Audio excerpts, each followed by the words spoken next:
'Cause I just wanna go to the deep end. Hello दोस्तों, techno रुहेज में आपका स्वागत है। फाइनली मोटो G40 फ्यूजन और G60 इंडिया में आज लॉन्च हो गए हैं। आपको फुल टेक्नो स्टाइल में इसकी अनबॉक्सिंग करके बताऊंगा और एंड में हमारा वर्डिक्ट देंगे, बताएंगे फर्स्ट इंप्रेशन हमारा यहाँ पर कैसा है। इनकी प्राइस भी आपको आज बताने वाला हूँ। मोटो G40 फ्यूजन दो वेरिएंट्स में मिलता है। बेस वेरिएंट 464 आपको 14,000 का मिलता है और जो हाइयर वाला है 6128 वो आपको 16,000 का मिलता है। आईसीआईसीआई का कार्ड लगा लेते हैं तो 1,000 वो लोग ऑफ दे रहे, तो बेस वेरिएंट जो इफेक्टिव प्राइस है वो 13,000 पर आती है। वैसे ये इंडिया का इस मामले में सबसे चीपेस्ट फोन बनता है स्नैपड्रैगन 732G के साथ में। इंप्रेसिव।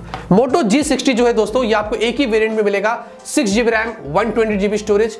इसकी प्राइस है 18,000 की और इस पर भी आईसीआईसीआई का कार्ड लगा देते हैं तो उस पर वो 1,500 रुपए ऑफ दे रहे, 16,500 रुपए पर इसकी इफेक्टिव प्राइस हो जाती है। इंटरेस्टिंग। फटाफट से दोस्तों अनबॉक्सिंग करते हैं, बहुत बात होगी, लेकिन उससे पहले आपको बता दूं ये जो फोन है ये made for India, made in India और डिजाइंड बाय मोटोरोला। इसका मतलब दोस्तों पहले ये इंडिया में ही लॉन्च हुए, जो बहुत अच्छी बात है, और इंडिया में ही मैन्युफैक्चर हुए और मोटोरोला जो है वो डिजाइन किया जो यूएस में होता है, जो सब कुछ आपको बताना बहुत ही जरूरी है। यहाँ पर पीछे देखेंगे थोड़ी बहुत हाईलाइटिंग फीचर्स उन्होंने यहाँ पर मेंशन कर दिए और फटाफट से यहाँ पर उसको ओपन करते हैं। वैसे बॉक्स उनके कुछ नए नहीं होते, बॉक्स एकदम सेम होते हैं। आई थिंक उनको बॉक्स थोड़े बदलना चाहिए और यहाँ से देखते हैं क्या निकलता है। ऑलराइट, सबसे पहले फोन आता है विथ बैक केस।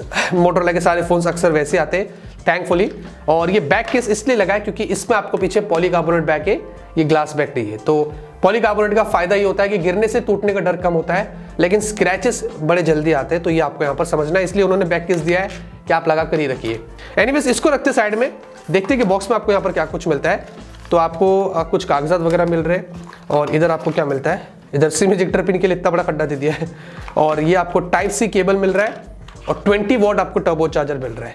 मुझे लगता है 30 वॉट भी होता तो बेटर होता था, क्योंकि बड़ी बैटरी है तो चार्जिंग सपोर्ट थोड़ा और ज्यादा अच्छा होना चाहिए था। एनीवेज, इसको रखते हैं साइड में, आते सीधा फोन की तरफ। ऑलराइट, पीछे की साइड देखेंगे एकदम ग्लॉसी आपको डिजाइन मिल रही है। ये डायनामिक ग्रे वाला है और इसमें आपको आई थिंक मैट फ्रॉस्टेड वाला भी एक वेरिएंट मिलेगा जो इसमें भी मिलेगा G40 फ्यूजन। और देखने में देखेंगे दोनों एकदम सेम लग रहे, कोई चेंजेस नहीं है। बस यहाँ पर फर्क क्या है दोस्तों, सिर्फ कैमरे में। यहाँ पर 108 मेगापिक्सल ट्रिपल कैमरा है, यहाँ पर 64 मेगापिक्सल ट्रिपल कैमरा है, यहाँ पर 32 मेगापिक्सल की सेल्फी है और यहाँ पर 16 मेगापिक्सल की सेल्फी। बस बाकी सब कुछ दोनों में आपको एकदम सेम मिलता है। वैसे एक चीज आपको बताऊं, इस सेगमेंट में ये पहला फोन बनता है जिसमें 108 मेगापिक्सल कैमरा है और 32 मेगापिक्सल सेल्फी है। आई थिंक दूसरे और कोई फोन में आपको ये कॉम्बिनेशन नहीं मिलता है।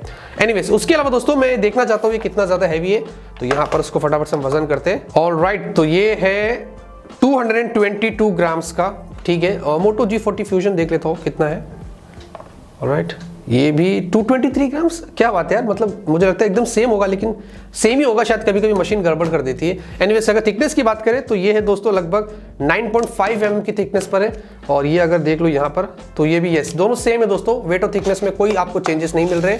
और उसके अलावा दोस्तों ये जो कैमरे का बम्प है ये भी इतना ज्यादा नहीं है, ठीक है, और थोड़ा डिफरेंट लग रहा है, मतलब दूसरे फोन से अगर कंपेयर करता हूं तो देखने में थोड़ा अलग लग रहा है। पीछे देखेंगे आपको दोनों में फिंगरप्रिंट स्कैनर मिल रही है। और फिजिकल लुक की बात करें, नीचे आपको माइक होल है, टाइप सी पोर्ट है, यहाँ पर स्पीकर मिल रहा है। लेफ्ट साइड में सिम ट्रे, जहां पर आपको डेडिकेटेड या हाइब्रिड है ये मुझे पता नहीं है, मैं यहाँ पर ही आपको दिखा देता हूँ। ऑलराइट, तो अनफॉर्चुनेटली हाइब्रिड स्लॉट है, अगर डेडिकेटेड रहता तो मेरे ख्याल से बहुत अच्छा होता।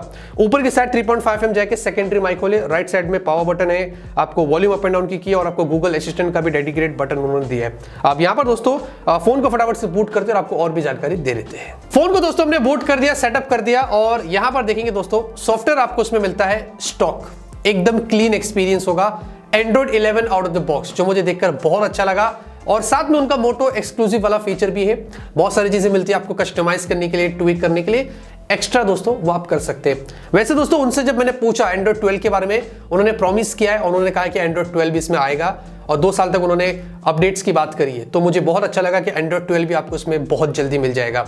वैसे दोस्तों एक और चीज, इसमें आपको 4 लेयर्स ऑफ सिक्योरिटी मिलती है, हार्डवेयर और सॉफ्टवेयर दोनों में। जब से फोन बनता है फैक्ट्री से वहां से बाहर आता है, सॉफ्टवेयर लेवल तक आपको उन्होंने सिक्योरिटी दिया है। तो आई थिंक ये फोन आपका काफी सिक्योर रहेगा और प्राइवेसी का भी उन्होंने बहुत ख्याल रखा है। सॉफ्टवेयर एक्सपीरियंस इस फोन में इस प्राइस पर आपका बहुत ही कमाल का होगा। साथ में वाइड बैंड L1 है। यस, आपको कैमरा टू API वगैरह मिलता है एज एक्सपेक्टेड, और जितने भी जो सेंसर्स है उन सब का आपको सपोर्ट मिलता है। FM रेडियो वगैरह इसमें सब कुछ मिलता है। साथ में रैम और स्टोरेज सपोर्ट की बात करें तो रैम है LPDDR4X और जो स्टोरेज है वो है UMCP। ये एक न्यू टाइप ऑफ स्टोरेज है और मैंने उनसे पूछा भाई ये क्या चीज है, उन्होंने बताया कि ये UFS 2.2 जो है उससे इक्विवेलेंट है, मतलब उसके मुकाबले आप उसको बोल सकते हैं। फिर हमने ठीक है सुन लिया मीटिंग में। उसके बाद जब हमने फोन यूज किया, ऐप ओपन क्लोज किया, मल्टीटास्किंग, जनरली मुझे कोई लैग स्टेटर नहीं दिखाई दिया और एप्स भी ज्यादातर मेमोरी में रहते, तो हाँ मुझे लगा कि yes it might be equivalent to UFS 2.2। तो फिलहाल के लिए तो वैसे उस मामले में मुझे कोई लैग स्टेटर नहीं दिखाई दिया। नेटवर्क और कनेक्टिविटी की बात करें, ब्लूटूथ वर्जन 5.1 है, wifi calling, dual band wifi, 5 gigahertz band support होता है, 2x2 मीमो मिल रहा है। यस, नेटवर्क में आपको अच्छी चीज उन्होंने दी है जो एडवांस है, लेटेस्ट है, और उसके साथ साथ कैरियर एग्रीगेशन भी है इसमें। और हमने सिम कार्ड डाल के टेस्ट किया तो वो शो कर रहा था 4G+। तो यस, आपको कैरियर एग्रीगेशन मिल रहा है, अच्छी बात है, और साथ में NFC भी आपको मिलता है। तो जितने जो लेटेस्ट फीचर है कनेक्टिविटी में वो सब कुछ आपको उन्होंने यहाँ पर दिया है। सिक्योरिटी की बात करें, रियर फिंगरप्रिंट स्कैनर और फेस अनलॉक है, आपको दिखा देता हूँ। टच करा, अनलॉक हो गया, फिर से एक बार दिखाता हूँ, ये टैप किया, अनलॉक हुआ। और अगर फेस अनलॉक देख लेते, वाह काफी फास्ट है।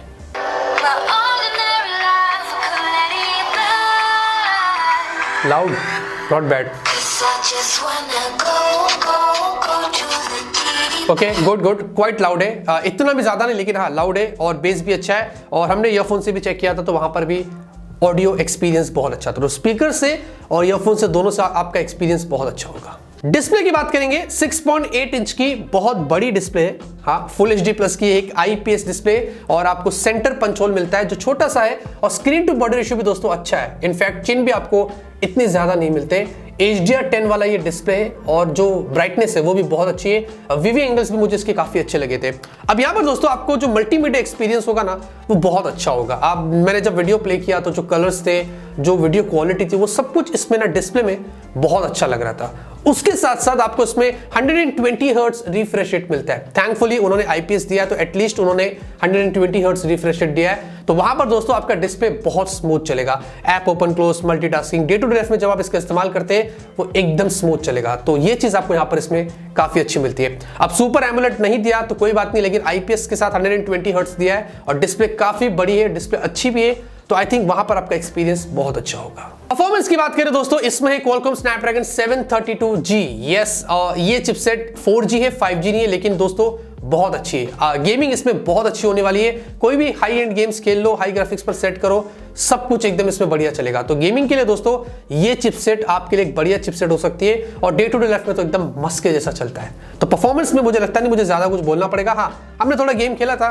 तो इतना ज्यादा गर्म नहीं होता है, थोड़ा बहुत होता है, लेकिन हाँ खेलते वक्त कंटिन्यूसली इतना भी ज्यादा ओवर हीटिंग का इश्यू इसमें आपको नहीं मिलता है। उसके अलावा बैटरी की बात करेंगे तो 6000 mAh की आपको बैटरी मिलती है। यहां पर भी उन्होंने कोई कंजूसी नहीं करी है, और 6000 mAh दोस्तों इसमें सॉफ्टवेयर जो है वो बहुत क्लीन है। हमने यूज किया, एक्सपीरियंस मेरा बहुत अच्छा था, मतलब काफी बढ़िया बैकअप मिल रहा है। 1 से 1.5 दिन आपका फोन आराम से चल जाएगा। तो ये चीज आपको यहाँ पर बहुत अच्छी मिलती है। हाँ बस चार्जिंग के लिए थोड़ा वक्त लग सकता है। 20 वॉट है, जैसे कि मैंने कहा था 30 वॉट भी देते तो अच्छा होता था, लेकिन हाँ 20 वॉट एटलीस्ट उन्होंने चलो दे दिया है, लेकिन चार्जिंग में वक्त लगेगा, लेकिन बैटरी बैकअप आपको इसमें काफी अच्छा मिलता है। फाइनली कैमरे की बात करते हैं तो यहां पर पीछे आपको 108 मेगापिक्सल ट्रिपल कैमरा सेटअप मिलता है। यस, सैमसंग सेंसर ऑब्वियसली, और साथ में आपको इसमें 4K at 30 fps पे वीडियो शूट करने मिलता है। फुल HD 60 fps पे शूट कर सकते हैं। आपको EIS वगैरह मिलता है, और नाइट मोड है, और उसके अलावा उन्होंने बहुत सारे फीचर्स दिया है कैमरे में जिसको आप अपने हिसाब से ट्वीक कर सकते हैं। उसके साथ साथ 8 मेगापिक्सल का आपको अल्ट्रावाइड सेंसर मिलता है, उसी में उन्होंने मैक्रो भी दे दिया है। अच्छी बात है कि एक्स्ट्रा सेंसर यूज नहीं किया मार्केटिंग के लिए, और फिर आपको उन्होंने एक डेप्थ वाला सेंसर भी दे दिया है। सामने 32 मेगापिक्सल सेल्फी है, यहां पर भी EIS है मैक्स, यहां पर भी 4K वीडियो शूट कर सकते हैं 30 fps पे। ये चीज मुझे बढ़िया लगी है। यहां पर भी पोर्ट्रेट ब्यूटी और बहुत सारे फीचर्स है। इनफैक्ट इसमें भी आपको नाइट मोड वगैरह उन्होंने दिया है। मैं आपको कुछ सैंपल्स दिखा रहा हूं रियर कैमरे से, आप देख सकते हैं। नो डाउट 108 मेगापिक्सल बहुत ही बढ़िया फोटोज लेता है, डिटेल्स कमाल के हैं, डायनामिक रेंज मुझे बहुत अच्छा लगा, और कलर्स वगैरह भी मुझे सब कुछ बढ़िया लगे। एक चीज मुझे यहाँ पर मोटोरोला के इस फोन की ये लगी कि काफी नेचुरल फोटोज थे, ओवर एक्सपोज, ओवर सैचुरेशन जैसा मुझे कोई सीन यहां पर नहीं दिखाई दिया। बुके शॉट्स भी देखेंगे तो काफी क्लीन थे, नेचुरल थे और काफी बढ़िया एज डिटेक्शन आपको यहां पर दिखाई दे रही है। तो फर्स्ट इंप्रेशन दोस्तों, रियर कैमरे से जो फोटोज निकल कर आए थे वो काफी इंप्रेसिव थे। सेल्फी देखेंगे, सेल्फी भी दोस्तों बहुत अच्छी है, काफी शार्प है, 32 मेगापिक्सल है। यस, फोटो क्लिक करने के बाद जब आप जूम करते हैं तो आपको पता चलेगा कि काफी बढ़िया शार्पनेस इसमें आपको मिलती है। उसके साथ साथ हाँ, बैकग्राउंड में थोड़ा डायनामिक रेंज कहीं कहीं इधर उधर हो गया था, लेकिन ओवरऑल मुझे सेल्फी भी यहां पर काफी अच्छी लगी थी। वीडियो देखते हैं तो वीडियो दोस्तों मैं आपको यहां पर फुल एचडी सैंपल दिखा रहा हूं, अच्छे खासे स्टेबल वीडियोस आप यहां पर निकाल सकते हैं, शार्प वीडियो है और डायनामिक रेंज रियर कैमरे से वीडियो में मुझे थोड़ी ठीक लगी। और सेल्फी वीडियो देखते तो सेल्फी वीडियो अच्छी है, स्टेबल वीडियोस आप यहां पर निकाल सकते हैं। हालांकि यहां पर डायनामिक रेंज में थोड़ा ऊपर नीचे था, लेकिन ओवरऑल सेल्फी वीडियो भी आपको यहां पर काफी अच्छी मिलती है। ऑलराइट, तो फाइनली दोस्तों मेरा क्या ओपिनियन है इन फोन से रिगार्डिंग। मैं एक ही चीज कहूंगा दोस्तों, मोटोरोला दोस्तों आजकल अच्छा काम कर रहा है, अच्छी प्राइस पर अच्छी स्पेक्स के साथ फोन्स प्रोवाइड कर रहा है और मार्केट में रियलमी, शाओमी जैसे के साथ कंपीट कर रहा है। और ये जो फोन्स आए मार्केट में, इनकी प्राइस मुझे अच्छी लगी है। मतलब 14,000 से मोटो G40 फ्यूजन है, स्नैपड्रैगन 732G है, जो एक बहुत ही अच्छी बात है। और बाकी ओवरऑल दोस्तों डिसेंट स्पेक्स इसके अगर आप देखा जाए। और मोटो G60 दोस्तों 108 मेगापिक्सल कैमरा है और इसमें भी दोस्तों 732G वगैरह है। तो ओवरऑल दोस्तों मुझे लगता है ये फोन्स अपनी प्राइस के हिसाब से अच्छे फोन है। हाँ, पॉलीकार्बोनेटेड ग्लास होता तो अच्छा होता था, आईपीएस है तो एमोलेड होता तो अच्छा होता था, ये सब तो हम बोलते हैं, लेकिन जनरली जब आप उसको रियल टाइम में इनका इस्तेमाल करते हैं, स्टॉक एंड्रॉइड इसके अंदर, कैमरा अच्छा है और बड़ी बैटरी है, ये सब कुछ अगर आप देखते हैं तो ओवरऑल मुझे लगता है अच्छे पैकेज है मोटोरोला की तरफ से। मैं दोस्तों कोशिश करूंगा मोटो G40 पर भी एक अलग वीडियो बनाने की, और अगर आप चाहते हैं कि मैं इनका रिव्यू करूं 15-20 दिन बाद तो मैं वो भी जरूर से करूंगा पूरा यूज करके। तो इतना ही है दोस्तों इस वीडियो के अंदर। वैसे आपकी क्या राय है, आप मुझे जरूर से कमेंट करके बताना, प्राइस कैसे लगी वो भी बताना। वीडियो पसंद आएगी दोस्तों लाइक करना। तब तक के लिए ऑलवेज कीप स्माइलिंग।